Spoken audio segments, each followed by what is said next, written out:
Hey, are you trying to figure out how you can sound more full on the piano? Are you trying to figure out how you can go from one finger melody notes to having full sounding chords? Don't worry, I got you. You're going to go from sounding like this to sounding like this.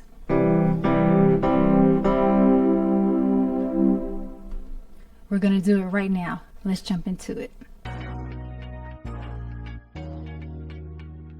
Hey family, welcome back to my YouTube channel. My name is Brittany and this is Beginner Piano with me. I am so glad that you are here today.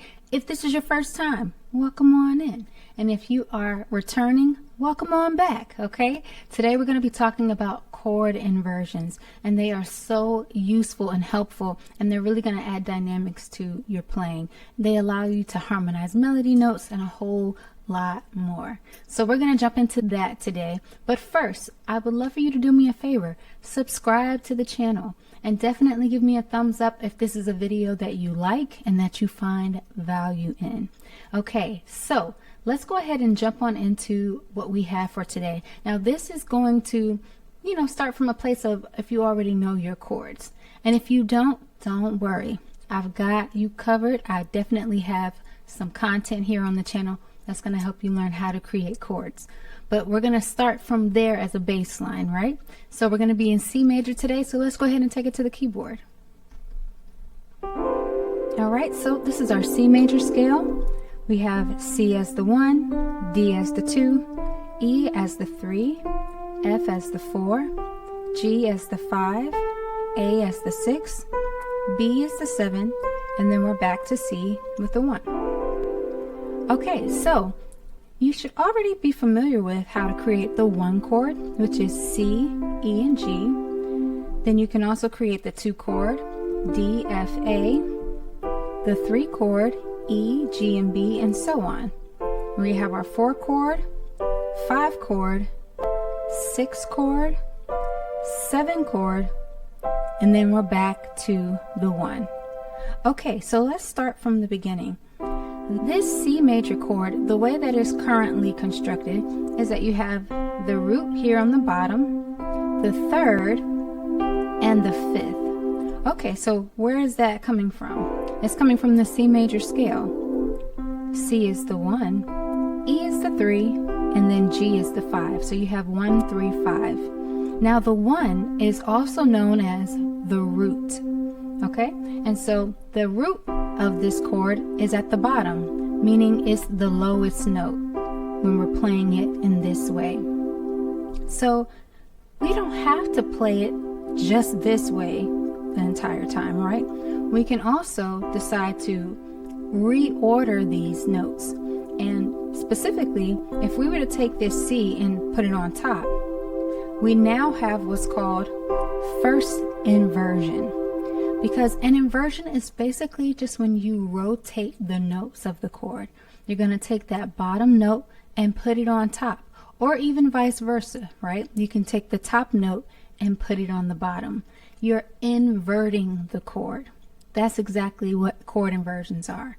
And so from here, we're going from what we call root position, because that root is in the bottom, to first inversion, where the root is on top now. So C remains the root, and now it's just located on top, and it's first inversion.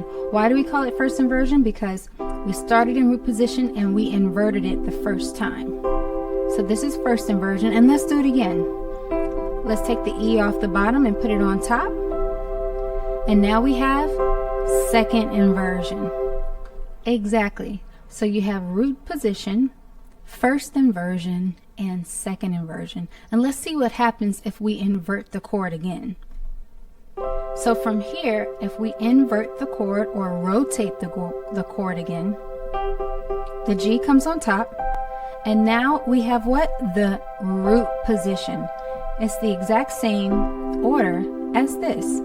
So we wouldn't call that anything different. We don't call that the fourth inversion. That's actually called root position because the order of the letters are the same. Okay, so again we have root position, first inversion, and second inversion. And the beauty of these inversions is that they allow you to highlight a different note that's on the top. So in this particular order for root position, the G is the highest note. In first inversion, the C is the highest note. And of course, in second inversion, the E is the highest note. Why does that even matter? Okay, I got you. So when you're playing a song and you're singing like the lyrics, right? You're singing what's called the melody of the song. All of those notes. Mary had a little lamb. Those are the melody notes, or the melody of that song. And so those are the notes that you would hear, right?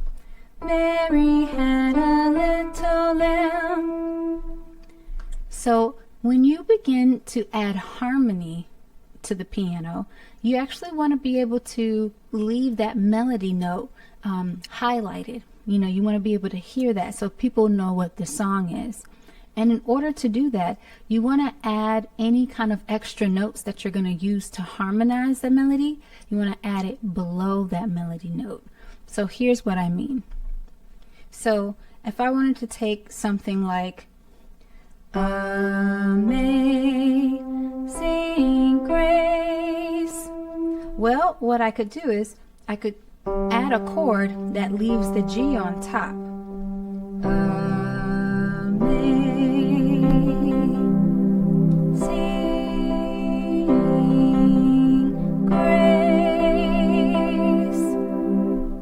So that melody stands out. And what I just did was inversions. So the chord that we just walked through, right? The C, E, G, the one major chord, that is the exact same chord that I used to harmonize that melody. So let's go back and do it again. So we have a G here. Let's look at just the melody alone. Amazing Grace. Look at this. If I were to look at those three melody notes, what is this telling me?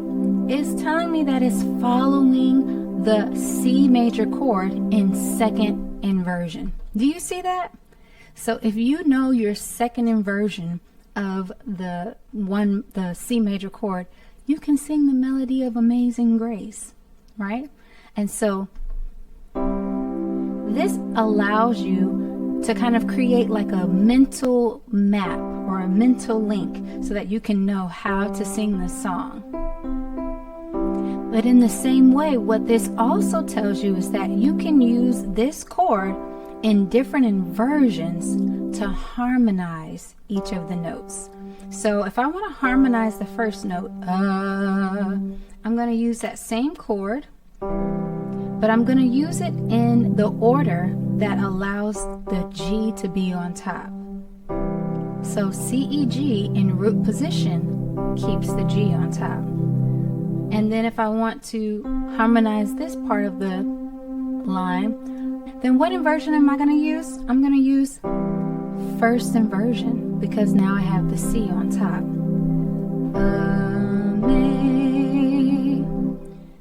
E, C, E. So I can go second inversion to keep the E on top. Sing grace. Is this making sense? Okay, definitely take your time and allow it to process and digest. But once you get this, this is life-changing, okay? So it's going to allow you to harmonize any kind of melody notes that you want. So I want us to go through maybe some different examples to get an idea, right? So if we're thinking about the song, Kumbaya, my Lord, look at that. It's following the C major chord. So what we can do is use our inversions to harmonize. Kumbaya, my Lord. What about a song like, Oh happy day, oh happy day. So the G, we're going to use it in root position. Oh, happy day. You get my drift? So the idea is you want to find that melody and then look at it overall and see, what is this melody telling you? What chord does it want you to play? And then use inversions of that chord to highlight that melody and harmonize it. I tell you, it will definitely level up your playing. So I want to leave you with a challenge, right? And I think a really great song to use in order to work through all of your inversions is the Star Spangled Banner. Yes, because that's going to allow you to work through all three inversions and just kind of be able to move it around in a musical way. So let's look at the melody for the Star Spangled Banner. So we're going to stay, of course, in the key of C major, and it's actually going to start on the G. Oh, say, what do you see? Yep, that C major chord. So we're going to go, oh, say, and then from here we've got, oh, say, can you see?